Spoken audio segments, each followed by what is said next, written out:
welcome everyone. We have round two with one of our most popular guests, Tony Holler, who teaches the Feed the Cats program and is I like to say, an elite speed coach. And we're talking about running. And the crazy things associated elite speed running coach, and so it's he teaches it in a way that for some is unique. But I saw a bunch of stuff that you actually did when spoke with had Carl Lewis there, and it's just the people that you're connecting with at a high level all subscribe to the stuff that you teach, and you see them teach it, and that's the interesting thing, which I find so unique. But it's one of those things where you're one of the first to kind of preach it out to the world, right? Because if you have unique skill sets as far as speed development, like Carl Lewis, right, coaching at the University of Houston. I think he's still at the University of Houston, or a lot of other elite speed coaches. When you're trying to get clients to come to you at an elite level, meaning Olympic level guys, sharing all those secrets for a long time really wasn't a thing they did. So you're really one of the first guys to really kind of share these kind of secrets. And obviously you have your own twist on it that makes it elite, I think, and takes the development to another level. But it's great to have you back on, Tony. There's nobody out there doing what you're doing. And I say that genuinely, not just from a what you're teaching standpoint, but the way that you're also, I say, preaching it, to the world, sharing it with everybody. So it's great to have you back on.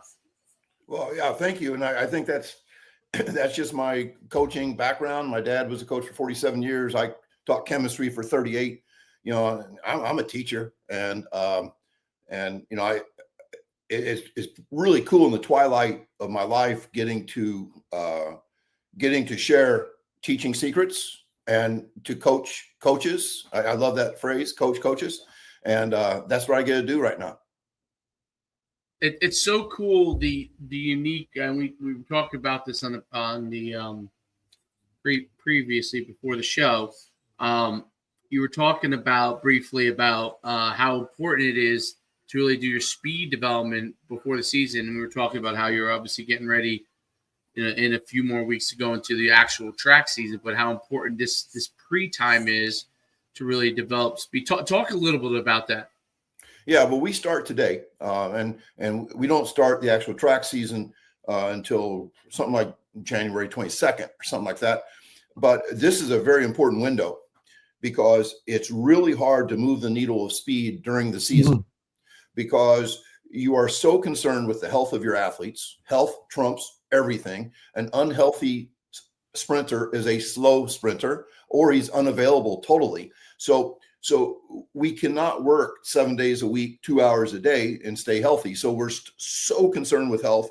And then we're also concerned with our sprinters learning how to sprint for 22, 23 seconds or 48, 49, 50 seconds. And all my sprinters, whether they run the 100 or the 400, they are all going to train the same way in the off season, which starts today for me. And what that means is we never do anything more than 5 seconds. We are at performance level for 5 seconds, and then we rest and recover. We are doing nothing that to the outside observer would create a 400-meter runner. But last year at sectional, we ran a time in Illinois that no team had run in 7 years. So we are training 400 runners, but we're training them as sprinters first. And I think the correlation between, I do a lot of work in football and lacrosse and soccer now. Same thing is that if we spend the off season conditioning, and for the conditioning test, I hate that, that actually happens. We have to get in shape so that we can prove to the coach we're in shape on that first day. If we put all of our priority into getting in shape, aerobic conditioning, building a big aerobic engine, we cannot build speed at the same time. We really, really can't. And so what I preach is this idea that we are going to train at performance levels for short periods of time. It's counterintuitive as hell, because like when we're doing an X factor exercise and I ask my guys, like let's say we're doing pogo jumps. I said, when do we quit?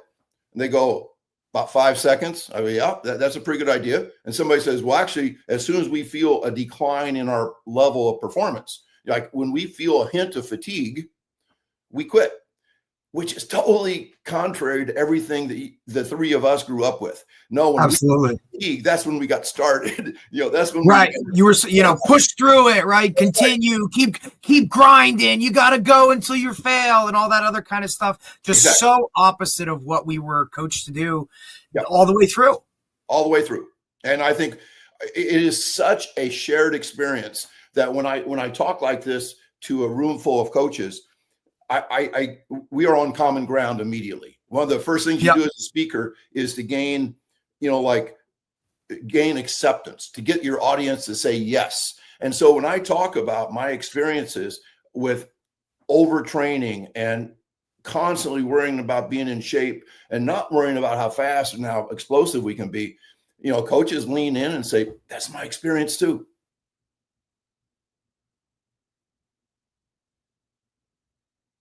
Great point. That's a great point. And that's why I think one of the things that coaches have to continue to get out of is that thought process, because it's inhibiting in the speed sport.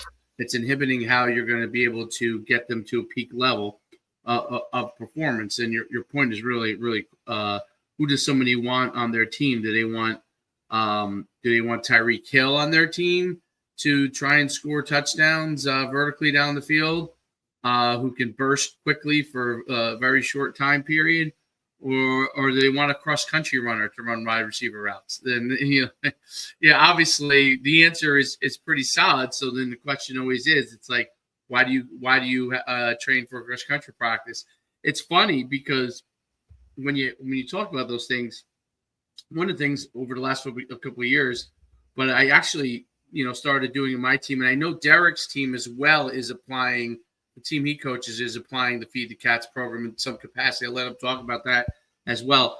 But when I do it with my youth team, we do all the important speed stuff right at the beginning now, and it's very brief. It's very brief. Probably the thing that takes probably the longest is probably like our skips and those kind of things, right? Because it's like a kind of a warm up, but we're obviously we try to focus them on doing it correctly and quickly versus, as kids like to do, they look at it as like a half screw around time period, right? So we've gotten them out of that, and so it's an important thing that we've been able to do with them. I thought it really helped them throughout the season, and I think that one of the things I always tell them is, we're at football practice, we're not at cross country practice. So if you want to be here to run all day long, there is another sport that you could actually do that at, and you would go do that there. And it's funny because what even go to like cross country. What does cross country people do to run a better 5K? They do timed miles. They don't do timed 5Ks. They do timed miles, right? Or time half. They come down in a distance and they go faster so they can. So even there, it's one of the things that it goes against what everybody's always been doing by trying to run longer. It makes no sense, and it's actually funny that like you think about the things that you did as a coach in the beginning, or even when you were a kid and you were playing for somebody else, and you're like, wow, it's just so counterintuitive. But I did it with my son as well, and through the season, and we would sprint literally. I'm not kidding. My grass on the side of where my house is, and to probably about a 25-yard run of grass. Even though obviously we know track from what you talked about last time, track is obviously preferred, but he would do it in his track spikes, and so I can at least get some of that out of it, right? Because the football spikes have cleats in the back, and I don't. It's not good for getting you where you want to be. It's good for obviously for the games when you got to change direction, all that kind of stuff. But for sprinting, they end up starting to fall back of how they would run to change direction, right? So, we would do that, and we're talking. I would tell them like, hey, we're gonna do 3 10-yarders, then we're gonna do 3 20-yarders, and we're gonna time them, and we'll see how fast they are. And then he started getting creative. He would ask, like, because we have trees.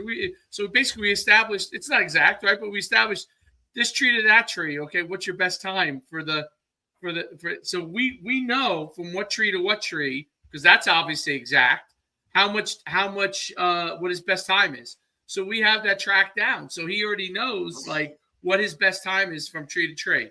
And we're always trying to beat that. And then we add little different things in there. And, from a warm-up standpoint, we added the Deion, I call him the Deion Sanders because that's what he knows, right? But the band, we used to call them the band leaders. And, those kind of things. And in his warm-up and quick. And literally the whole workout, I'm not kidding. I tell him, hey, we got to do our speed work today. He's like, oh, how long? I'm like, I need 15 minutes, maybe 10. It might be 10. Great, let's go. I mean, he jumps right up. You know what I mean? Because he knows. I said, you're going to play badminton for the next 3 hours, okay? Yeah. Can I get 10 minutes here? 15 minutes. But those 15 minutes have helped him tremendously. And he's a longer, bigger kid. He plays quarterback. Longer, bigger kid. And I'm watching the turnover it's overtime. Like you said, it's overtime. So my whole thing was I don't care. The goal is that in 5 years from now, from doing this, we're where we start to need to be. It's not right now. It's not the spring. Each phase will get better, but it's not where you are at that point. It's where you are 5 years from now, and maybe when is he at the end of high school? 10 years from now, right? So that's the goal with it. Loves it, by the way. Absolutely loves it. Well, you're doing a lot of things right. You're playing the long game. You're not. You already see that the Mamba mentality of 8 hours of training a day to get to be great is all mythology. Every great athlete, every great coach wants to tell you that they got it through hard work, and they'll never talk about talent, luck, fortune.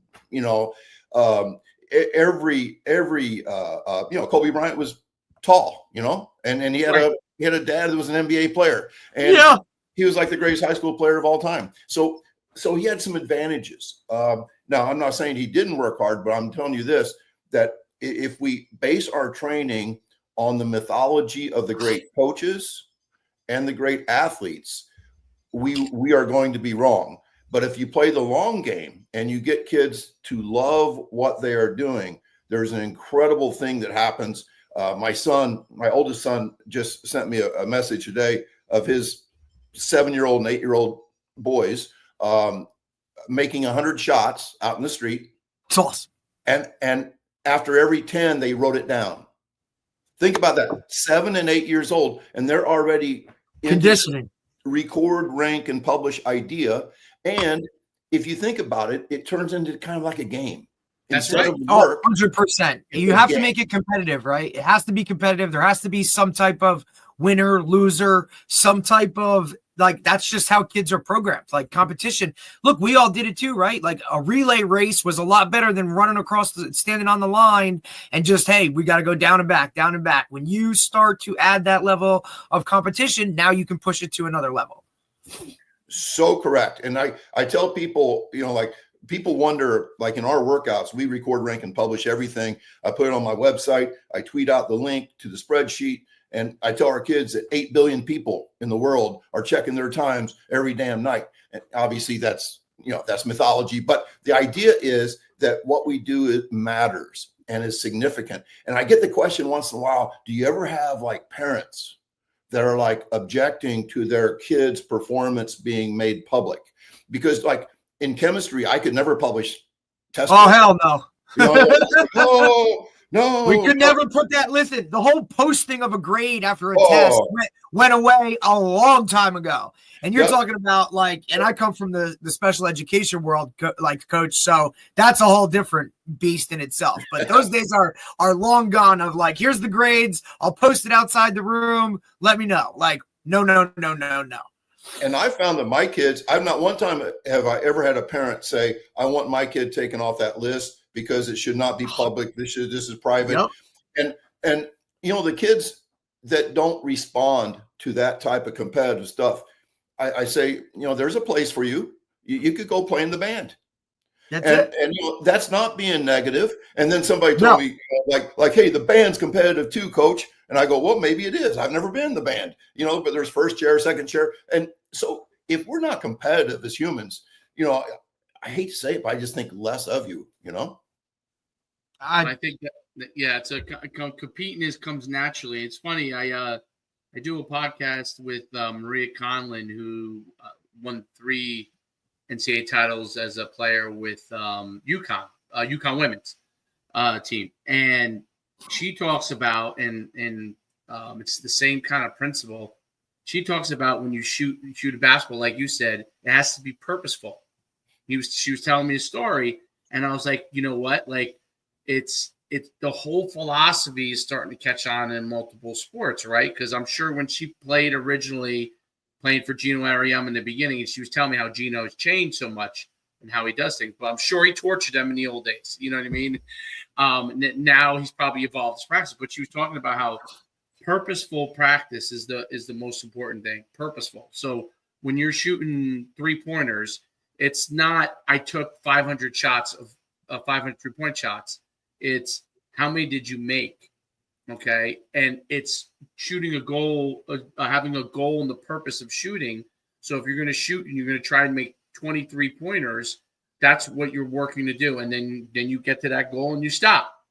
You literally stop, right? Which is hard for people to think, right? Like, I make 23 pointers. That's it. That's that part, either that part of practice or that's all I'm doing for the day. Okay. And because what happens is you get into this whole thing where you start to then wear yourself down because you think, I make 23 pointers. If I want to be Kobe Bryant, I've got to make 100 3-pointers. Well, now you're going to be there all day because your technique is going to go to crap and you're not going to be able to shoot the same way that you could before. You're wearing yourself out, and then you're teaching yourself to do things incorrectly. And that's what I've learned from what we're talking about and how it applies to all the different sports. It's amazing.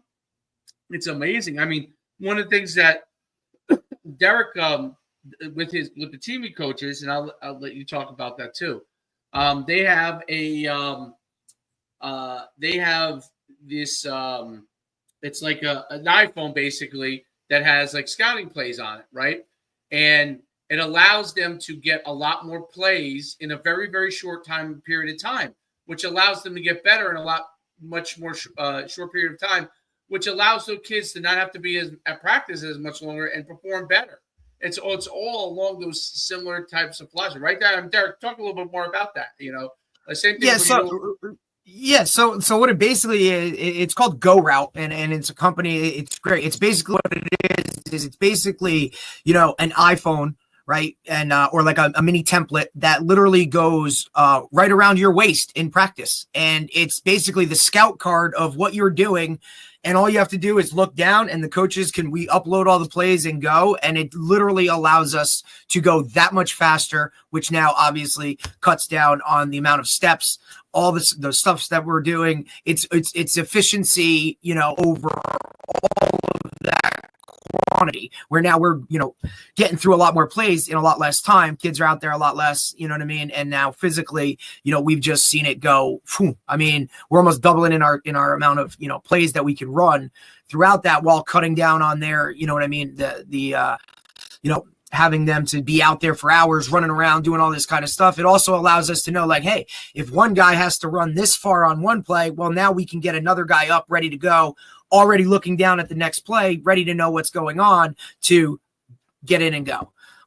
So it's been just phenomenal. Also, what's great for us, coach, is our indoor and outdoor track coach is our freshman football coach as well. And is big into, Tony, he's using every bit of what you're doing.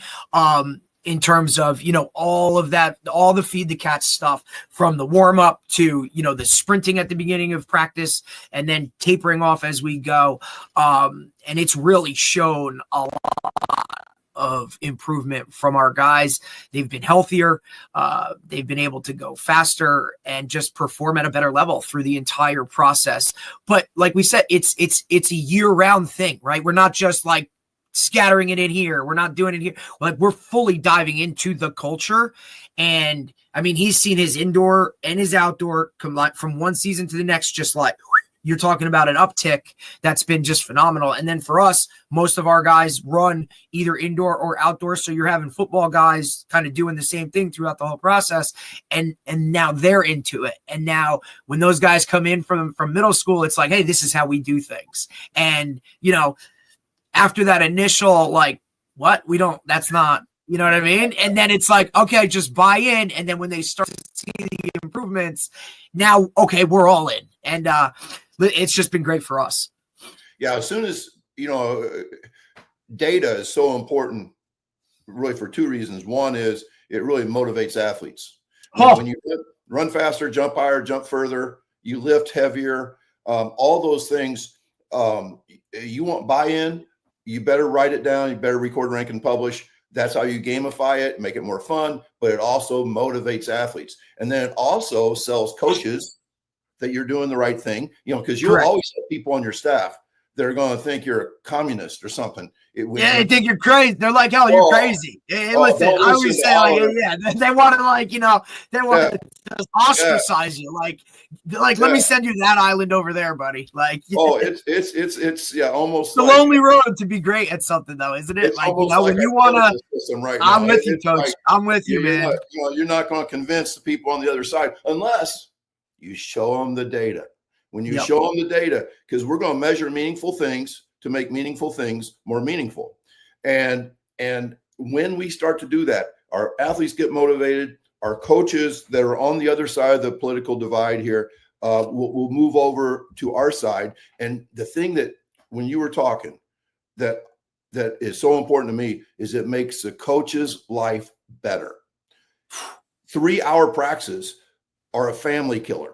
Football coaches are all God, country, God, family, country, blah, blah, blah. And I always say, if you have to say all those things, then you're trying to convince yourself because you're probably a workaholic that practices 3 hours. You sit around bitching about your players for an hour in the coach's office. Then you go home in a bad mood. And the only way you get to sleep is if you drink a lot. And you aren't a good human, you know, but I think when you condense practice and create a performance level type of program, coaches are reborn. I'm 65 and I tell people that I feel the same age as a coach as when I was 35.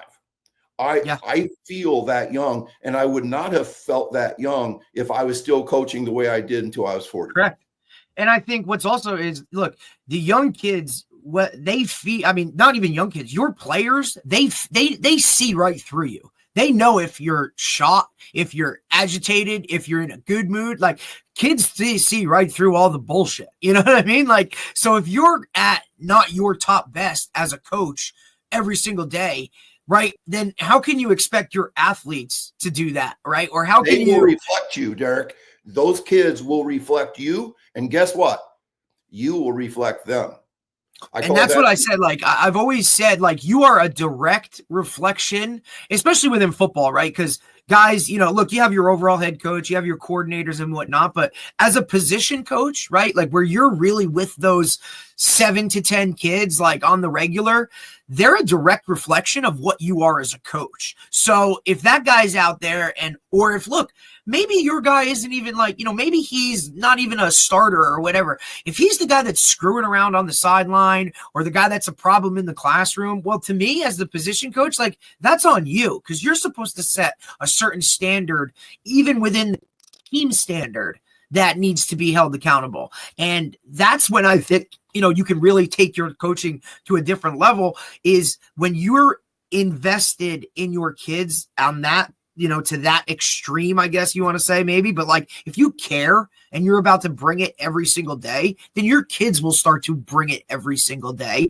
And they'll understand that, look, maybe that position group does that, but we do it this way. Right. And I think with that short, intense, high octane bursts where they can take a step back and which is what football is, right? A play is 7 seconds of full speed chaos, like, and now, we get a break.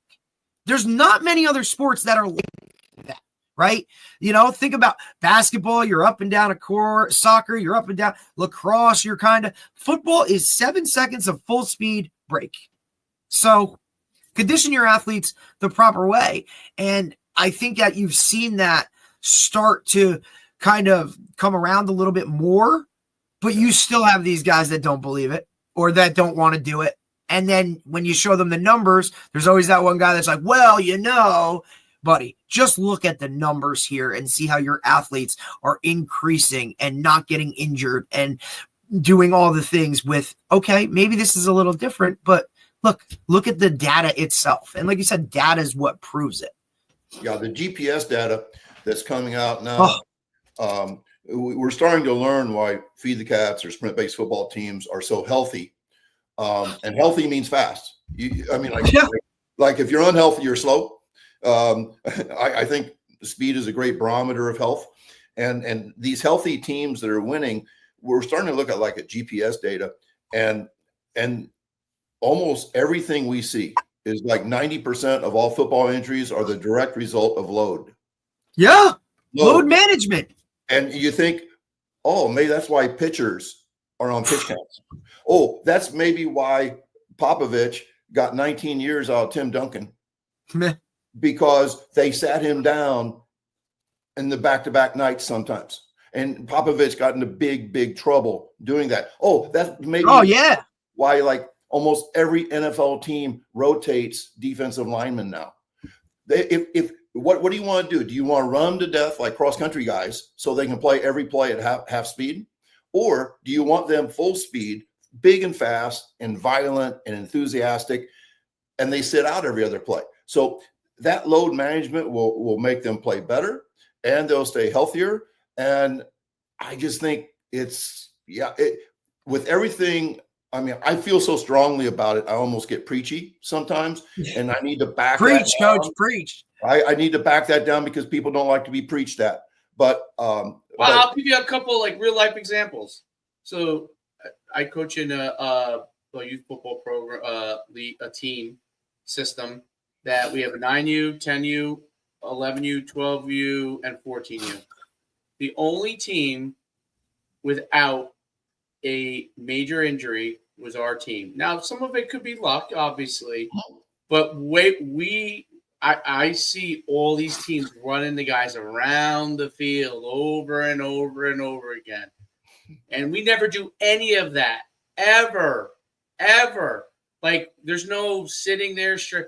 We come right out, the cones are out, they do their change of direction, they move on to the next thing. They move, and it's like that's how practice starts. Like when they go and get their. I mean, this is completely counter. If you watch our practice and watch other people, you'd be like, that seems crazy to most regular quote unquote coaches.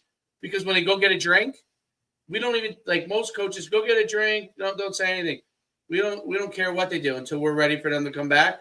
As long as they don't they're 9 years old. As long as they don't go, all over the place. Stay within the area. You can talk to each other, hang out. Boom, whistle comes back. They come back and they go to work. They're getting ample break. Then they come back. They're expected to do. I learned from Derek with the with what they're doing. We were putting plays, literally drawn out the plays. I was trying to teach what I taught last year with memorize what these words mean. I drew the plays basically on the computer, and I put the plays in there, and they had multiple options with each play. And it was drawn out. Everyone knew what they had to do. Everybody in the whole entire field. It went faster. They were much more efficient on offense. The defense coordinators, like, how can I invite next year and put that into my system? How can I do that with what you're doing on defense for next year? So I can show you how to do it. It's an easy way. But I'll teach it to you in the offseason. But I learned that from what Derek was doing with what they were doing with his guys. And I'm like, you know what? The light bulb just went off. I'm like, why am I wasting my time trying to get 9-year-olds to memorize things? They'll learn the game as they do these plays. They'll learn the routes as they do these. They'll learn the blocking scheme as they do this. Trying to make them memorize words that they're going to have to relearn when they go to high school anyway, because someone's running a different system. And after when they get to high school, if they're playing college, they got to relearn a new system anyway when they go to college. Let's get them playing football, right, and do it quickly. But those kind of things were really interesting.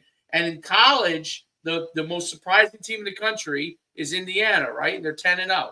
Well, I've read Kurt Signetti's practice philosophy, and all the kids on his team said it took them a while to get used to. They were used to practicing 3 hours in high school or wherever they were in college or whatever. The guys who transferred in are the high school players. They go for an hour and 40 minutes. College, okay, an hour and 40 minutes. And the old traditional way is, you know, they have the horn and they blow the horn. When he feels that he's got enough done, he just moves on to the next thing. He doesn't have horns. He doesn't want guys looking at the clock. Okay. He doesn't want them looking over 5 minutes in this drill. Oh my goodness. I'm in minute 1. Okay. I got 4 more minutes. Now what do? They pace themselves. That's what happens, right? If they look up and the drill is only, you know, a quarter of the way done, they're a minute into it, they're like, oh my God. So they start pacing themselves. He doesn't want them pacing themselves. He wants them to go fast, be efficient, be done. And is there a coincidence that a guy with that philosophy has guys that want to play for him? Yeah, I think that's a great point. And I was in a football program once in Tennessee where we had a very successful old school coach. I mean, we did, like, we were on the field 8 hours a day for the first week, 8 hours a day. And we had good players, so we made it to the championship game in Tennessee. Got beat by Murfreesboro, Riverdale. I'm sorry, in the championship game. Next year, a Hall of Fame coach comes in, and he's a guy who says, "We're going to practice 2 hours a day." And there was almost a mutiny, and they're like, "We cannot get all of our stuff done." And he said, "Well, you better cut out some of the stuff." Yeah, that is not as important as the stuff you have to put in. My point is, a 200-page book is better than a 400-page book because you cut out the crap. The stuff. Same thing, the stuff, the filling, the stuff that didn't have fluff, to be right? there. I mean, it's just nonsense. It's like, look, when you really want to get down to it, like, cut it down to what needs to be in there. And if you can't do that, then that's on you. You know what I mean? You need to, like, prioritize and structure, which means planning, right? Because maybe you don't have to hit this every single day like you do, right? But maybe when you do, you got to be a little more dialed into it. Or, you know, there's ways to do it, but you have to put the work in, right? And that's really what it comes down to. I want to jump in. I believe that the longest, hardest practices happen with coaching staffs that are lazy and they have not planned well. Correct. And there's nothing easier. Couldn't agree more, Coach. There's nothing easier than getting your kids tired. That is any fool can get another fool tired. Now, the hardest thing in the world is to edit, is to cut it down, prioritize, not ask what should we add, but what should we take out? Correct. And even if you're practicing for an hour and 45 minutes, my question is, could we get it done in an hour 30? Yeah. Always. Absolutely. And look, and that's one of the things, like, you know, so like when Dave and I linked up and we started coaching together, like that was our entire thing, was like, hey man, fast, efficient, on, off. Like, this is not a marathon type of thing, right? Because that's just not what we want to do. Like you said, it's family killers, it's program killers. When the kids realize, like, hey, I only got to be here or not, you know what I mean? Not, the wording is off, right? Coach, when I have to dial in, right? Just like I compare it to charging their phone. You come in here, plug in for a good hour, 40, whatever we got to do. By the time you leave fully charged with more energy than you did when you showed up, because fast, efficient, on point. Let's get out and go. I'm not here to waste your time. I don't want to waste my time, right? And that takes a little bit of conditioning to get used to. And more so other coaches and administrators than it is or parents, because, you know, you have some parents, they're the first one to complain about long practices, but when you're losing and that, you know what I mean? It changes the whole thing. Like, oh, well, we're not. And then it's, hey, we're only out here for an hour and 40. Oh, well, you should be out there longer. Okay, well, look what we got done in an hour and 40, and now we're good, and we're winning games. And your kid's coming home without injuries, and he's rested, and he wants to go to practice. Because I think the one thing, Coach, and you touched on it before with the load management, especially as you get to the higher levels, now players start to respect you as a coach because you care about their well-being, right? And that individual, that little bit of individual aspect of, hey man, I know you're running a lot of verticals right now. I'm going to throw this guy in here for, a couple plays too, so he can get some work. And now I'm going to save your legs for you. I think kids and as they progress at the higher levels, that investment into me as a person really takes those guys to a next level. Like, hey, I'm going to run through a wall for this guy. One of my really best friends, a guy named Steve Jones, he won 5 straight state championships in Wisconsin, 70 straight games. He's now in he's now on the Packers sideline, travels with the team. But he wrote a book called Twin Thieves, and it's one of the best leadership books I've ever read. It's especially important for football. But he says there's just one letter that differentiates get to and got to. Just one letter. And I think that we want practice to be I get to practice. It's not I got to practice. I say that kids are really good at what they like and they're obsessed with what they love. And so if we could create practice that was just not just the shit that you had to go through to get to play in the game. Yep. But practice that was meaningful, significant. It seemed like it's about as much fun as playing the game of football. All of a sudden, everything changes in the way a coach has to deal with players. You don't have to curse them anymore. You don't have to push them. Steve Jobs says that if you really love something, you don't have to be pushed. You feel a pull. The vision pulls you. So it's just a whole different way of doing things. And David, you're talking about the other side. One of the curses of my teachings is that once you experience this way of doing things, it's hard to tolerate the other way. When you see those teams, I mean, you feel sorry. You're like, thank God my boy's not out there, but I feel sorry for the kids that are. And it's awful. I'm going to tell you a funny story. This is, and Derek knows this because I told him this. And this has nothing to do with whether our program wins more than this other program or not. It has nothing to do with that. It has to do with the experience. So 4 of our kids, including my son, were on an all-star team. Okay. And the guys were really nice guys running it. The first day I watched practice, it went for 2.5 hours. They ran one play. Okay. They didn't have a plan, no practice plan. I then emailed the coach. I said, can I try and help you guys a little bit? And now I was very limited to what I could do, because I wasn't in charge. But my kids, almost after the first day, until I said I would try to help out a little bit, which I was limited in what I could do. I made it a little better, but I can't say I made it a lot better. But they wanted to quit the All-Star game. Okay, so think about that. An honor that was bestowed on these 4 kids, including other kids, by the way, that were there too. And you could ask probably almost every one of the kids there, other than kids that maybe played in that system or a system like that, where they did absolutely nothing for extended periods of time. I mean, all kids did was stand around. Okay, really nice guys, really good guys, but they did not know how to run things. Okay, one of the guys is actually not just a youth coach, but coaches at the high school level, which I could not believe. Okay, I was shocked. I thought he was a youth coach. I was like, oh, this youth guy doesn't know what he's doing. It turns out coach at the high school level. Okay, I was shocked by this. All right. So anyway, the point was this: kids who were all-stars did not want to be in the all-star game because practice was torture and boring. That's the only way I can explain it.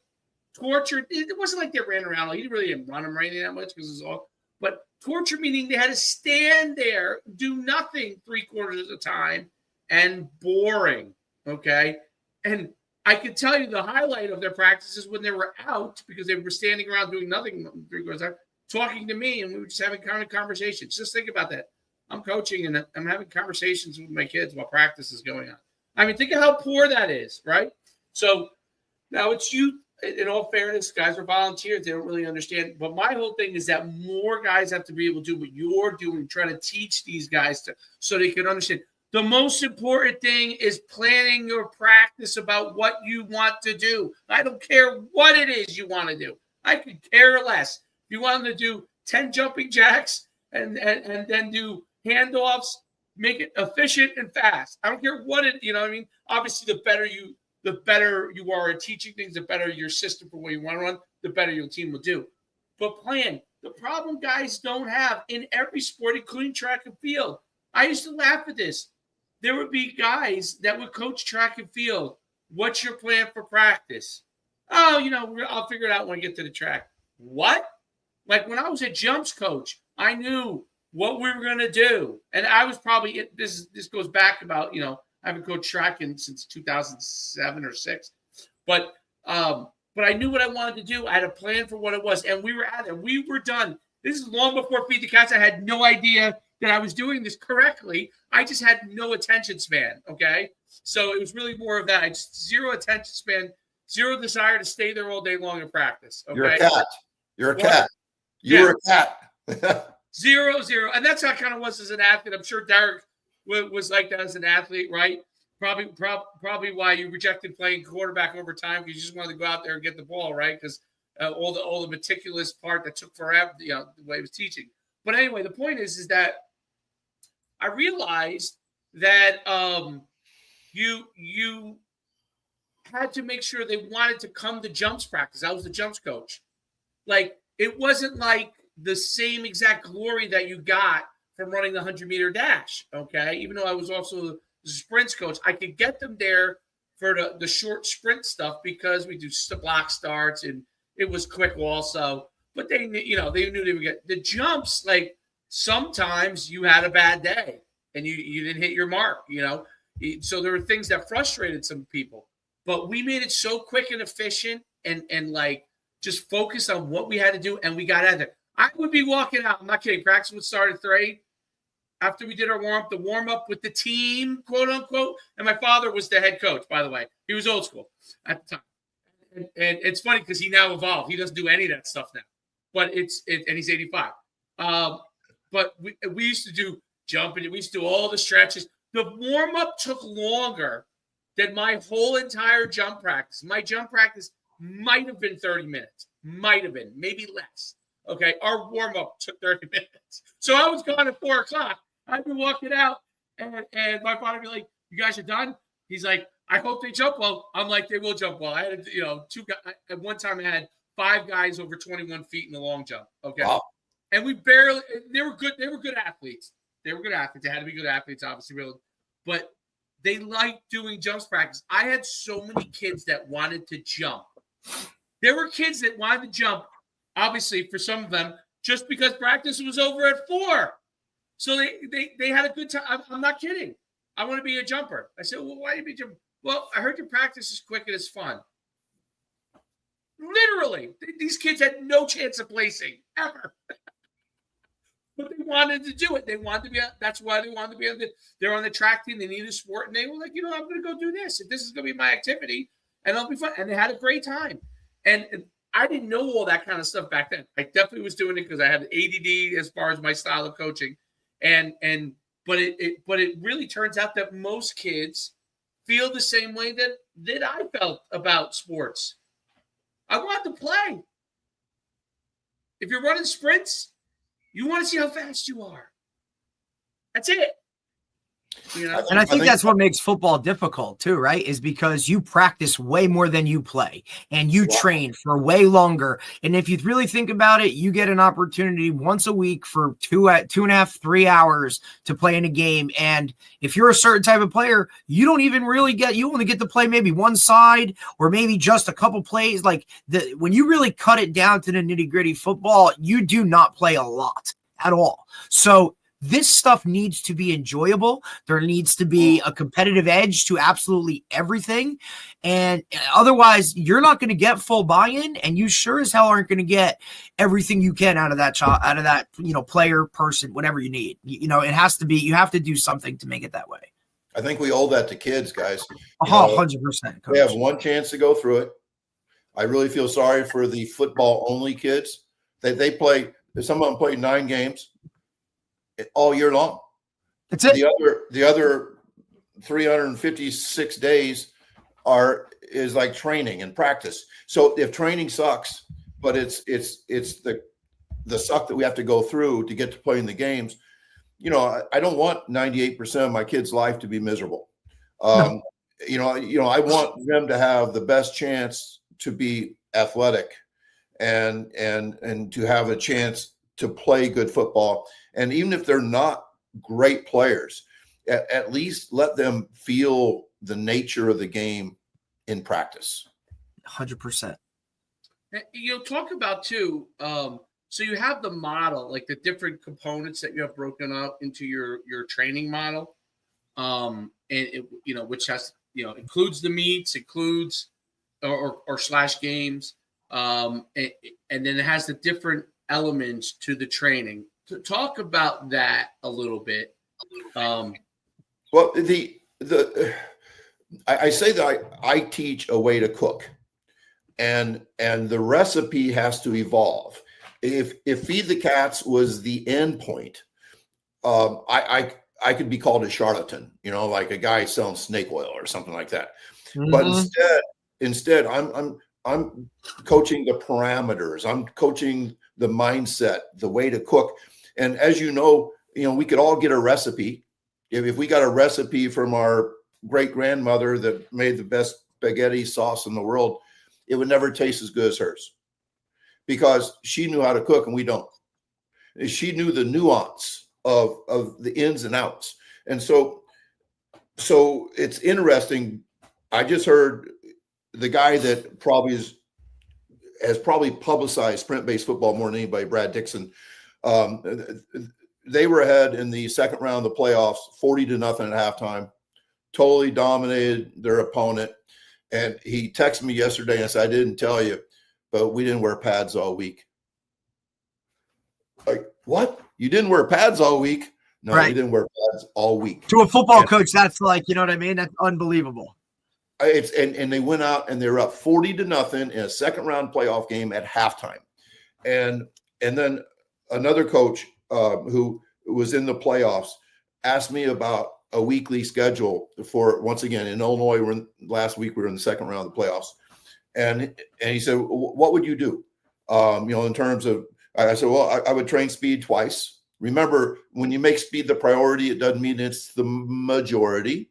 Mm-hmm. That, as you guys know, it can be that 15 minutes that replaces that BS 30 minutes of warm up that you do. It can really, and by doing that, you can literally be faster at the end of the season than before. You can literally be healthier at the end of the season than you were before the season. All those things go together. So he asked me, and I said, they just play a Saturday game, and they have a Saturday game coming up.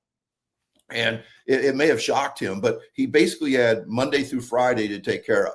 And what I told him is, you've got to pick 2 days and give your team off days. Yeah. What? 2 days off in a playoff game? Well, guess what? If they have Monday off, you practice on Tuesday. If you have Wednesday off, and then you practice Thursday, pregame Friday, those 3 practices will be so much better than the 5 practices that you would have had. Your kids will be faster and fresher for the speed workouts. I don't know. You guys remember how Wednesday was, when Wednesday's practice was over, we'd be like, "Oh, thank God." Yeah. We're getting close to game time, baby. Well, they can have that feeling all week. And they go into that game fast and ferociously enthusiastic. And the other thing that people really have a hard time believing is that they think that this way of coaching and playing football is soft. Mm-hmm. And the 8 teams that won state championships last year with the Feed the Cats approach, sprint-based football approach, if you said that their team played soft, you might get punched, because they are not soft people, and they hit. I really think that when Lombardi said that fatigue makes cowards of us all, I think if you put a tired team out on the football field, they're soft. They're soft. They may have practiced 4 hours a night, but they're soft because they're not fresh and enthusiastic. Mm-hmm. And they may yell and scream and bang their heads on lockers before the game. You may think they're ready, but their batteries are drained. And that's not the way we perform at our best. And that's not the way we, learn to love. We want them to love football, not just the games under the lights. No doubt about it. And the speed development aspect of it is so underappreciated. It's mind blowing. To me, it's still. I mean, we're at 2024,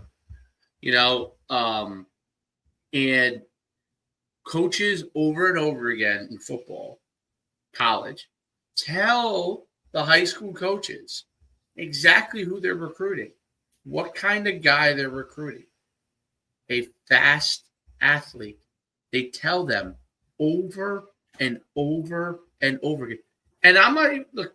Some of these coaches are great, as far as wins and losses, are great coaches, okay, from that standpoint.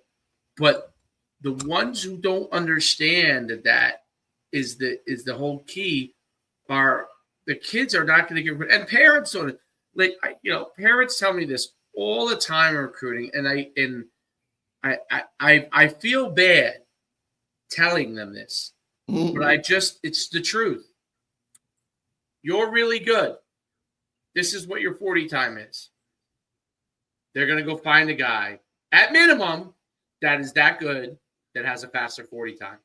So the bottom line is, it's not that they're not taking you because they can't find a guy as good that is faster. So he's not as good but faster. No, they're going to find a guy that's as good that's faster.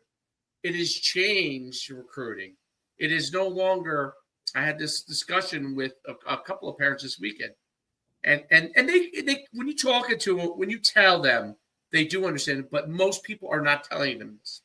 It makes sense. In the old days before social media, if I was Lafayette University, okay, and I was in Pennsylvania, I recruited the Northeast. There wasn't the capabilities to step outside of the Northeast, because it costs too much money to recruit outside of the Northeast. I have to figure out a relationship with the high school coaches. I don't know anybody, in California per se. I got to see if they're academically good enough. Blah, blah, blah, blah, blah. Well, now with social media, they're finding you. They're finding you.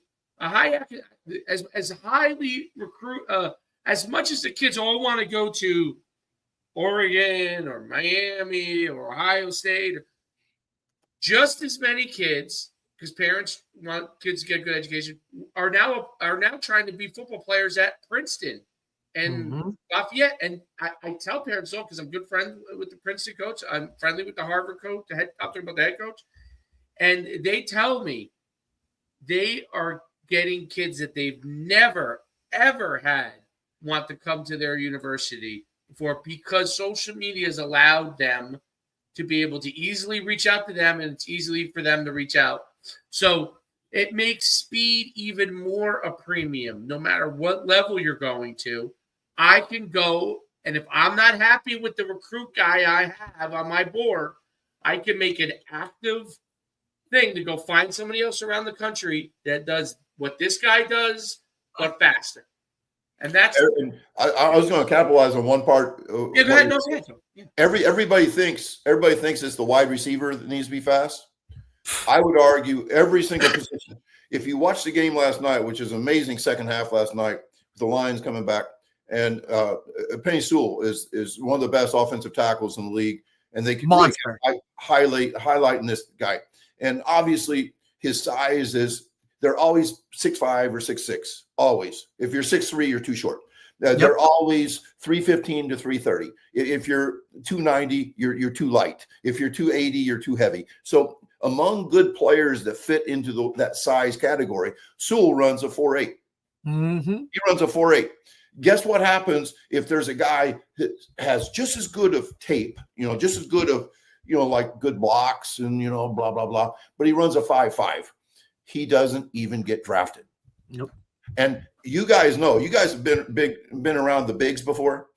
You guys know that a high school 260-pound kid probably ain't running a 5'5". Oh God, no. They're run 5.9 or 6 flat. And guess what? They never speed train. They Never. and eat. And I got to get big. I got to get big, like muscle. I got to put this on. I got to do that. Like they 100%. don't, it's not a thing. Is if you're fast, you're athletic. Let me hit on two of the reasons why people argue against speed. One, football is an acceleration sport. Correct. It's 100% acceleration, but the best way to become a better accelerator is to get faster. Max velocity leads to better acceleration. Number two, and Tony Villani is a very good friend of mine, and he's maybe the best footwork coach out there. He's selling a ton of shred mills right now, which is a great, great thing. And he and I have really become good friends. And you wouldn't think we would, because he used to kind of talk against speed, because he knew for a fact that the game was played almost always at between 12 and 17 miles an hour, 12 to 17. So people took that as meaning, oh, so you don't have to learn how to run 22, 23 miles an hour. And he is absolutely adamant now that no, you need to be a 23 mile an hour guy to be efficient, to be athletic enough to play after play between 12 and 17. And the reason why you have to play between 12 and 17 is because you have to change directions. And if you're going 100 miles an hour, stop and start a little bit. You got to go side to side here. You got to, break.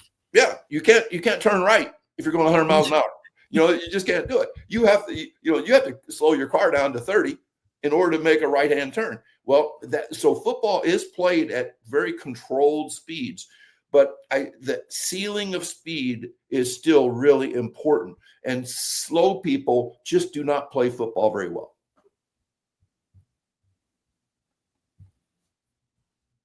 I muted myself. There's no doubt about it. And it's one of the things I learned when I was an NFL agent for 6 years goes exactly to your point. And it was really, really interesting. We first were going and recruiting guys, the fact that they were a great quote unquote player. You know what I mean? And this guy is great. His numbers were great. His stats were great. And we were getting burnt because not as many of the guys we wanted to get in got in. And then we shifted our recruiting of guys to, and I'm talking about not just the speed guys, the speed position guys, but the like tight ends and defensive line, to guys who were fast, meaning and especially any guy that played running back, wide receiver, defensive back, even linebacker. If we could get a track time on them, like from high school, that was how we recruited them. If their track time was in the 100-meter dash or whatever event they did that was a sprinting event was not good, we didn't take them because we realized very quickly after a couple of years of doing it that we were just getting burnt over and over again, investing in a guy that goes and runs a 4.640. And it's not that a 4.6 isn't good for a high school player, but for the NFL, that ain't gonna cut it. Nah, yeah, that ain't gonna cut. That's what you have linebackers running that stuff at now. And when we had use this as a great example, we had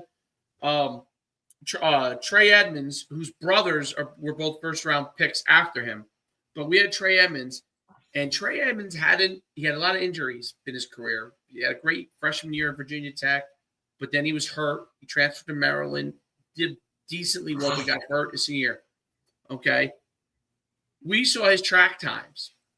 And in high school, he was like 10.7 or something, and like I think 21 something in the 200 in high school. Anyway, as a running back, he was 215 pounds, 220 pounds. We knew that he was going to go run a great 40. Okay, yes, we set him up with a speed coach and everything like that. That obviously helped. But we knew just because of what he ran in track in high school that he was going to go and run a good 40. And that whatever everyone had him rated in, he was going to make a team. And he was going to. So he went and he ran 4.49 at 220 pounds. 4.49 for the scout. And he went from a guy that was like, oh, there's, he's not, his brothers are going to be first round. But, he was injured. He got picked up. He made a team. He lasted 7 years in the NFL. 7 years he lasted in the NFL, okay, and was playing a ton. And that was always like the whole thing that you realize is like how important speed is, and how important it is to be able to be fast and to develop those things to do so. And of course, oh, by the way, because he was a track runner and he ran 100 meters and 200, when he was training for his pro days, he understood what the speed coach was teaching him. He understood the importance of it. So those guys who ran track and ran in good programs had an understanding of things too as well that was different. So when you were actually training them, those things made sense to them. So they scaled up more quickly than other people as well. Like they scaled up where guys who did not run track or did not understand how to come out of the blocks or start, right? That takes time to learn. That's why I say, like, when I do sprints in my backyard, my son is like, how do I start? What do I do? You want me to start down? You want me to start up? I said, well, what are you eventually going to have to do? He says, start down. Let's start down. Don't worry if your technique's not good now. We'll slowly start to teach you to, but you're going to get the feeling of what it takes to come out fast.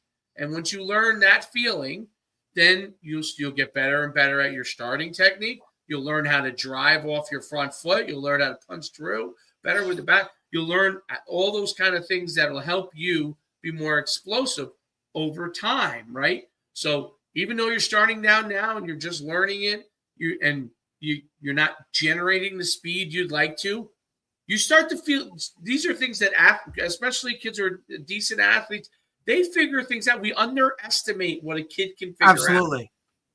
We underestimate. You put them in that position and tell them, okay, well, this is what I want you to be able to do. Start to figure it out. And then I'll coach you along the way. I'll correct the technique. Okay. I'm not going to let you get in bad habits, but people overestimate their ability to coach and underestimate the athlete's ability to figure things out. Yeah, and two things that I think are really important insights about the recruiting process, whether it's college or professional. One is that not only are track times important now, but I'm here to tell you there are many college coaches that are so knowledgeable about track times. They subscribe to a place called Tracking Football, good friends of mine. And the deal is this: if you didn't run track in high school, that's a red flag. Because absolutely, what they have 100% found is that people who can win races run track.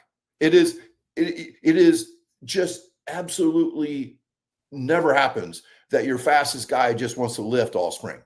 They don't doesn't work like that.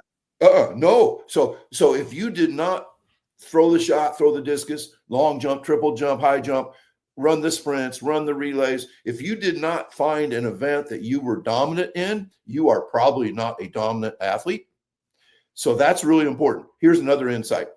Every player that enters the NFL, let's say Aaron Rodgers, when he entered at 22, is he going to get faster as he ages?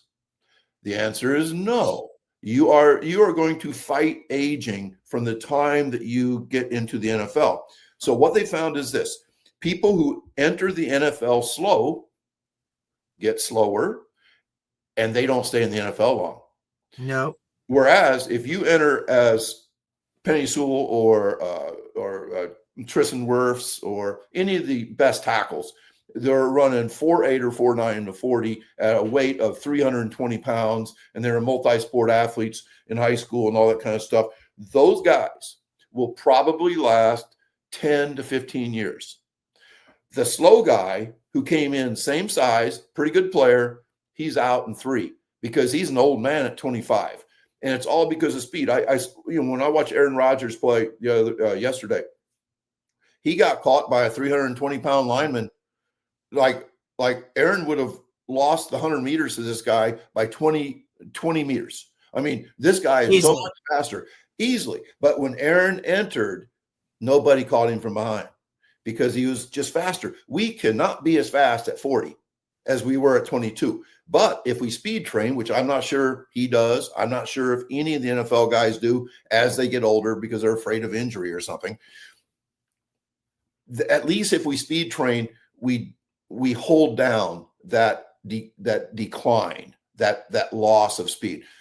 Just like gaining 1 mile an hour will make you a better football player, losing 1 mile an hour hurts. Really hurts. That'll end your career. It really will. It makes you more injury prone too, because the slower you're moving, the more likely you are to get involved in traffic in football. Okay. The less likely you are to be able to get yourself out of a situation. Okay. It's not just about the random events. The random events are obviously you're never going to change that in football. The random injuries, something that someone gets rolled up random. That's part of the game. Getting yourself out of traffic and being able to move yourself out of traffic is a big deal as you get older. And it's one of those things that slow guys are not able to do. I mean, Aaron Rodgers, to me, who obviously is going to be a Hall of Famer, he cannot do anywhere near what he could do before. And now maybe the Achilles, obviously, maybe having a bigger effect. But in the end, it means he's slower. Like, it doesn't matter what it is that caused it. Age, Achilles, in the end, he's slower. Well, because he's slower, his process is slower. His escapability is slower. His performance is lower.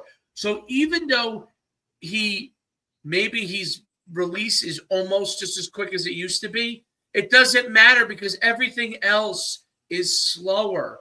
So with everything else being slower, even if his mind is as sharp, okay, and his release is still just about as quick, everything else in his process physically is moving slower. And I could see him going through it in his head on the side. Oh, you can see it. You can totally see what's the process. going on. That's what's going through his head. I think he's so good, so much above everybody for so long that he's can't make the changes, okay, that probably would be needed for him to be able.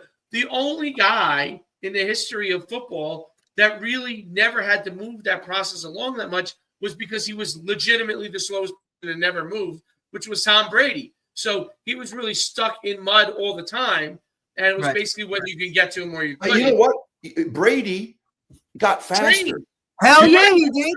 He literally got faster in his NFL career, which is amazing. And that was something that he realized, right? Like he knew, he's like, look, if I'm gonna make it, I'm gonna have to figure it out. I mean, look, you can just look at how his body type changed from when he started to when he, you know what I mean?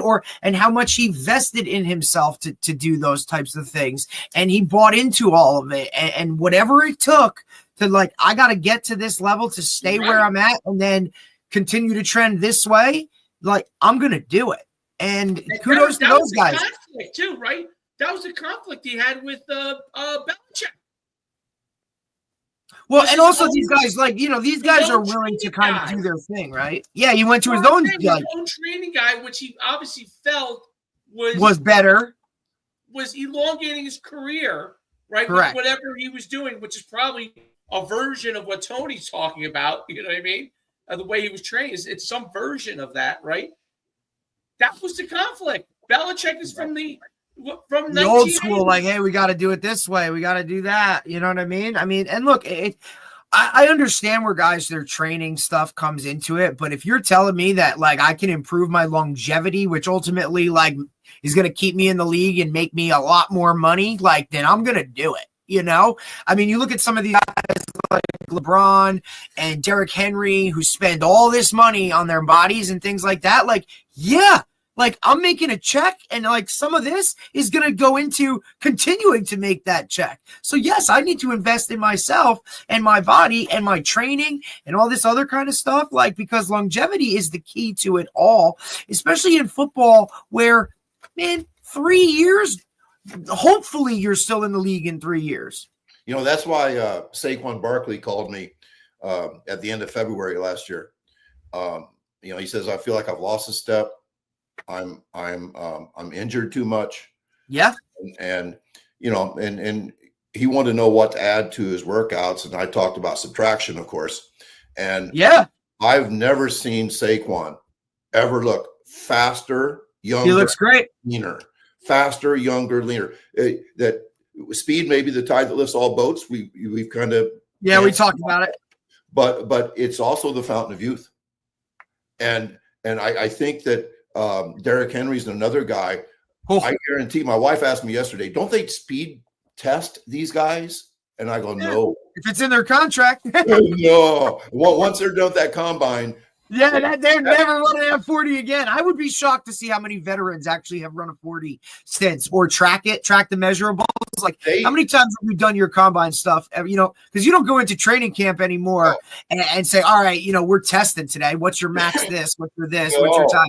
Not happening, dude. That doesn't work like that anymore. It was, I can't remember, 10 or 15 years ago, they had this idea, like all the free agents could come together for like a combine, like as veteran players.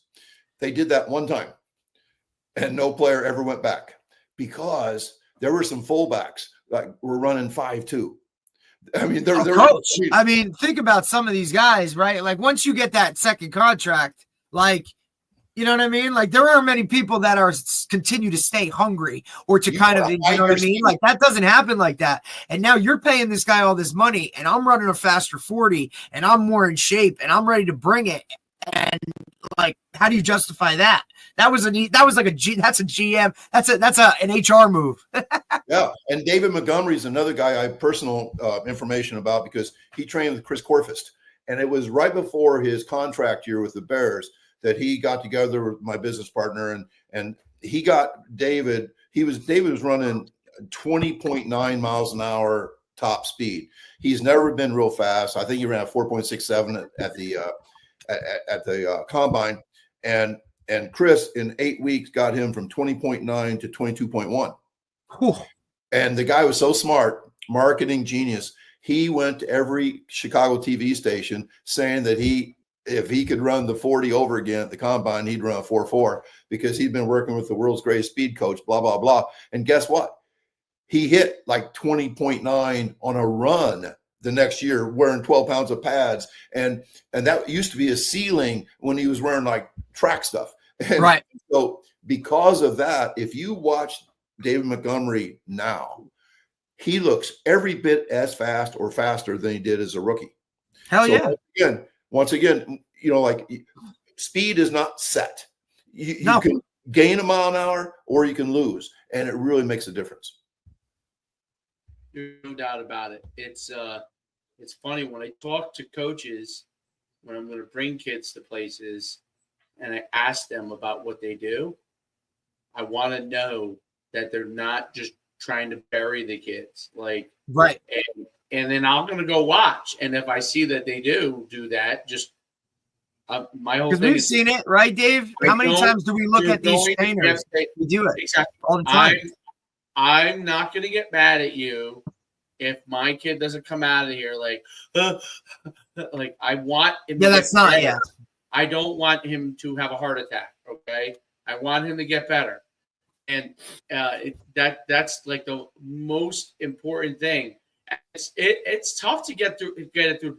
I talked to a QB coach because I'm looking to bring a couple of kids to a QB coach, and this one guy, someone recommended this guy to me, and I have guys that I like, but there's someone close to me that they recommended. I called the guy up, and he says I need to do an evaluation before I. Okay, that's fine. He said it's a 4 to 5 hour evaluation. I said 4 to 5 hours of what? He said I put him through all these different things, drills and all this stuff, 4 or 5 hours. I talked, I listened to him. I said, yeah, I don't think it's for me, But the first thing that went up in my head is, first of all, what are you doing for 4 to 5 hours? Second of all, how are you going to be able to evaluate a kid that's exhausted? I mean, after the first 30 minutes, he's probably exhausted. Maybe before that. And are you trying to crush his arm? Okay. I mean, what? So this is a guy who played at a very, very high level, very, very high level. And I listened to it and I'm like, this is absurd. Like absurd. And when I listen to other guys talk about things, it's like, I'm going to give you the same amount of money, whether you take him for 45 minutes or an hour. I try to tell them, it doesn't do what needs to be done to get them better. If it was 30 minutes and he got better in 30 minutes, I don't care. You know what I mean? My thing is I'll whatever your fee is your fee. Okay, I'll pay your fee. My job as a person paying your fee is I want to see results in the right way, not results exhausted, not results, like anytime my son says to me the next day, if I do some work with him with quarterback stuff, if he says to me that his arm is sore the next day, it's one of two things. Either I threw with him too much, okay, which could be the case. I made him throw too much, or he's not using like his body enough, and it's probably a combination of both, probably, okay? But the first thing that goes off his mind is we threw too much. That's the first thing. Not, oh, his arm has to get – now, I do things to get his arm stronger and his body stronger and those kind of things for a young person, right? But my first thing, your thought has to be opposite of what everybody in the old school way of thinking is. Your arm is sore. You're not strong enough. Let's weightlift to death so you get stronger so you can throw longer. That's what the normal answer is, right? That's what – you're not strong enough. No, we probably threw too much, or you didn't use your body enough, or it's probably a combination of both. We probably still threw too much. Maybe you're not using your legs and your hips and all those kind of things as well, but we threw too much. That's the bottom line. And is a sore arm a good thing? No, it's not a good thing, okay? Because what happens is I can't have you throw the next day. If I can have you throw, this I learned from you, if what is I have to figure out, what does it take to throw the football that you're able to get better and continue to throw, just like you talked about with sprinting?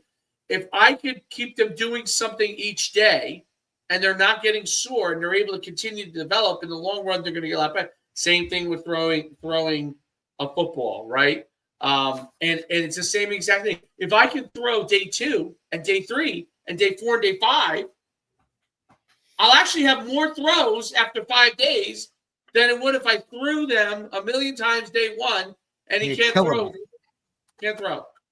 Or he's hurt. And that's one of the things I think that you teach that is so valuable. This obviously applies to speed, right? Yep. What I say is never let today ruin tomorrow. It's a pretty easy thing. If that's what you do when you play the long game. And, my friend Les Spellman says that if you make a profit every day, you never go broke. I love sayings like that. I love James Clear in Atomic Habits says, if you're 1% better every day, that's it. That's all it takes. 7 times better as a human after a year. Now, if you get 1% worse every day, you're like at 0.03% of your original self. So just 1%. The last one, I love this too. Let's say you're starting lifting and all you're lifting, benching is the bar. Could you possibly add a pound a day and lift that? Well, if you could, you're going to be one hell of a bench presser. Damn right. Right. So just we have to accept small gains. We cannot do what I used to do at the craps table, where you go with $100 and you try to turn it into 1,000 right away, because that's really dumb. Like you will go broke every session that you try to turn 100 into 1,000. It just doesn't work that way. No, it's 100%, and that's the most important point. That is incremental gains that give the most over time. Are you the Lions receiver, St. Brown? Mm-hmm. I don't know what the fathers, how he trained them, and all these kind of things. But the only thing, so I'm sure as a bodybuilder, he did a lot of things that probably shouldn't have done. But the one thing that I thought that was enabled them to succeed, even though he probably did a lot of these things according to bodybuilding incorrectly.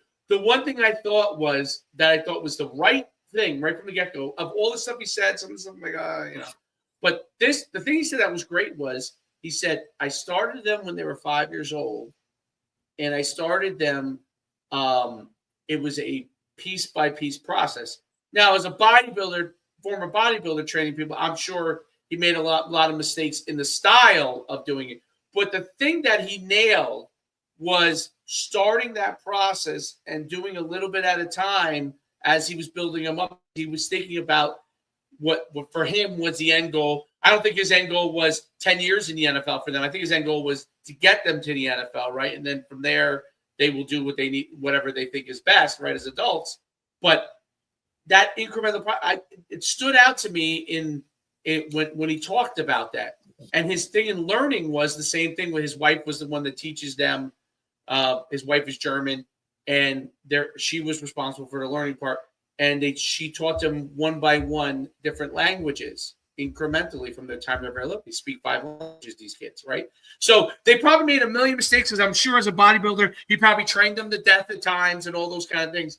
But his overall thought process was the thing that actually got them there. It was the incremental development over time, even though he probably tortured them at times and had to figure out all these different things. But it was that incremental process. That's the thought process, that 1% gain, that really point X% gain each and every time that is making the difference over the long haul. And it's very, very hard for people to understand that. How many times does a kid start out as the best player in 6th grade or 7th grade or 8th grade and make no development? None. Because they thought they arrived. It wasn't that. Yes, sometimes they have puberty, but the thought process was, I'm there. Not, okay, I'm better than everybody right now. Where am I going with that? The thought process when these kids who stop developing in 8th and 9th grade, well, it doesn't mean that they were going to be better than the kid who obviously physically gets much bigger, but they could still make incremental gains. What happens is they usually jump out of the sport because they say to themselves, I peaked. No, you didn't plan for the long term. Correct. You were good when you were dominant without doing anything, or because you were physically superior as a younger person, or you developed earlier, whatever it is. But you didn't develop for the long term. It's what I would probably react to that with, and I know all about what they've done and stuff. I think that I think the kid was a freak speed wise. Oh yeah, and maybe like the genetic side for the Right. speed took care of that, and then the strength thing really helped him.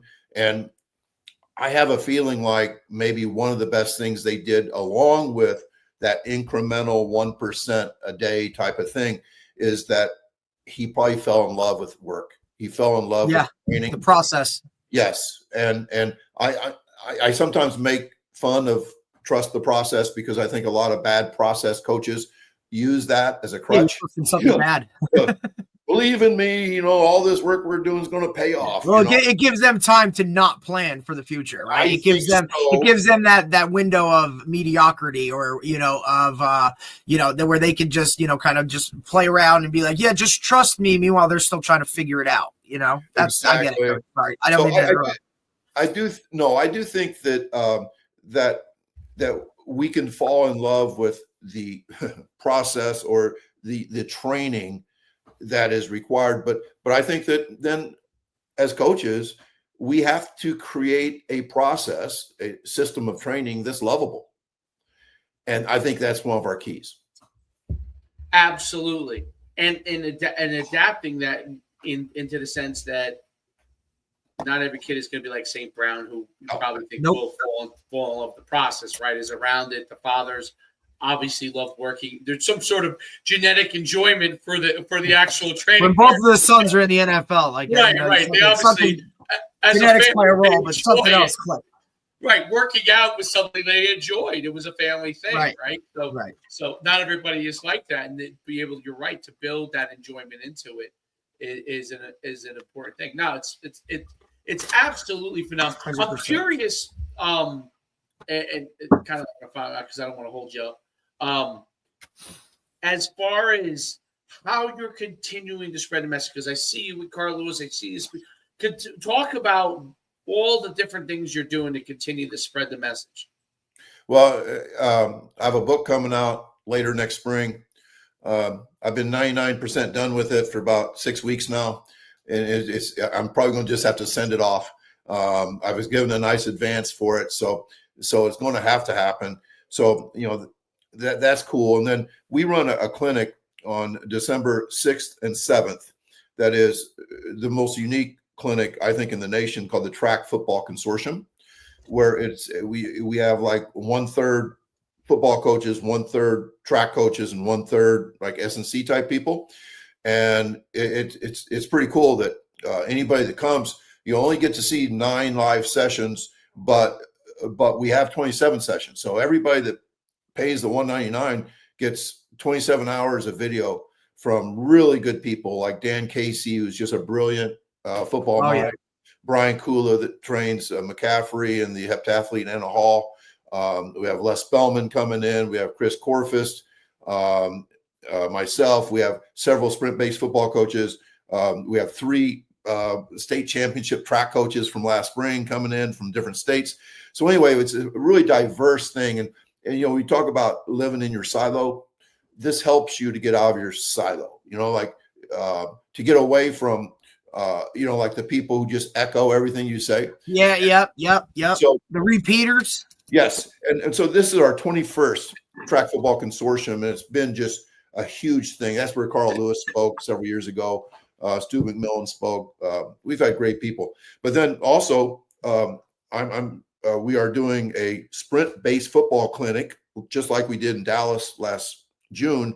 We're doing one in Saraland, Alabama, down by Mobile, and that's in like January 17th. And then January 31st, we're doing one in the Nashville area at Ravenwood High School. And what we do is we basically coach coaches a new way to coach football that if it did not win, would not be a thing. And then I'm lucky to also I'm speaking several times at 2 different Glacier football clinics, one in Baltimore and one in Pittsburgh. So awesome. And I'm doing all that crap at the same time. I'm coaching a track team. So my track team doesn't do a whole lot on weekends. You know what I mean? We're going to have to, and I got to talk to Derek about this. We got to figure out, we got to get you down here in New Jersey and try to get something there, maybe attach it to one of the football clinics that they have here. Right. Yeah, I'd love that. Because that would be good. What's the big one in football in the spring that all the coaches go? That's one of the ACs. Is that Nike or is that Glacier? No, it's Glacier. Oh, it is Glacier. Yeah. They do one in Atlantic City. Yeah. I'd like to get you to. I would love to see if you could come to the New Jersey Coaches Association one that we do that we run up here. Too. That's they do at Iron Peak Sports over in Hillsborough. It's kind of sponsored by. I mean, last year it's a lot more. It's a lot of coaches, more like college football coaches. But I think there's always that that speed and that aspect of it that needs to be there. So I mean, I'm going to look into it. Definitely, it would be awesome because I just think more guys need to hear you speak about it and kind of like show it, because I just think like that's how we drive it home. And I just think so many people would benefit from it. And not only like I want the athletes to benefit from it because they deserve the best that it is. And I just feel like this system, for what I've seen from my athletes, like it's just, it works wonders. It's win-win. It's a win for coaches. Absolutely. For athletes, maybe win-win-win because it actually wins games as well. So that too. Yep. That all goes together. I've never said no to a clinic. I've spoken for free. I'm going to speak next fall in Brazil. I spoke in the summer in Ireland. It's really I will go anywhere in order to teach and coach, and it stirs my blood. And I love talking with you guys. Appreciate you, Coach. I really do. You're the best, man. Really, I appreciate you coming on. Thanks, Coach. Anytime. We'll see you soon, Tony. Bye-bye. Get after it, buddy. Yep. All right. Bye. All right. That was phenomenal. Once again, phenomenal. He's the best, dude. The best. Let me get us off this one. Yep. Okay. I think I'm getting hollered at about my Husky Huddle podcast, but I can't get off of Tony. I love listening and learning from him. So I thought go do your thing. They could talk about the UConn football without me for a few minutes. All right, let's get off here, and then we'll when are we back? What day? When are we back? Friday. Friday, we're back. All right, cool.